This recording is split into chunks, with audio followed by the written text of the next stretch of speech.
Работење повеќе од дозволеното, неажурирани листи на чекање и недоволна транспарентност во работењето.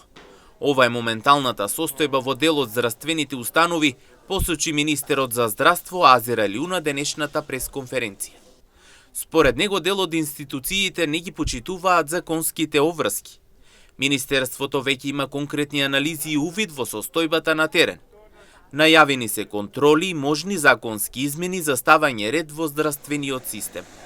Веќе имаме имиња и на институции, имиња на здравствени работници, имиња на директори, кој колку работи, колку пациенти.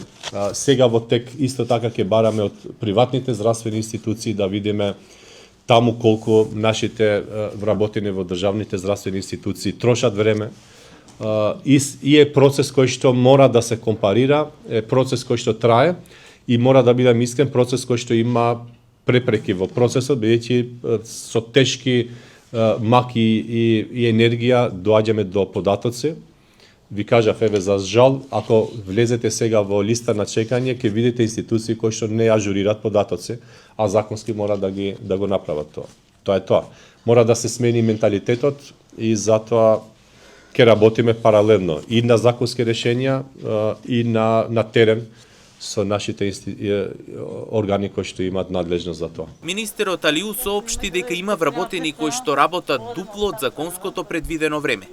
Наместо 20% се стигнува и до 40%. Вели дека сликата е јасна, но треба обнова. Вработени кои што можат 20% максимум да работат, тие работат дупло од тоа. Еве, сега тука што пред мене ми се 7 клиники. Ако листа на чекање во една институција е огромна, вие нема да може да работите на приватна институција додека таа листа на чекање не се намали. Правиме и таква компарација и ако треба ќе направиме дополнително или законско решение или ако е некој друг протокол ќе го измениме, како и да е.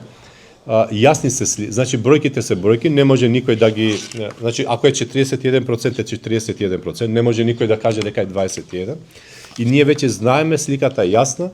Дозволете да работиме административно и ве уверувам дека за кратко време тие институции пак имаме пресконференција на тоа, ќе мора да паднат на ниво на законот тие проценти, ако не ќе мора да преземеме други чекови. Министерот Алиу вели дека од сега се ќе зависи од постапките кои што се веќе во тек. Бројките уверува дека се јасни и алармантни. Податоците рече дека се собрани и од локална база и од централна, како и од здравството, и затоа процесот траел долго. Увери дека се постапува и дека ќе се излезе на нова пресконференција за оваа тема.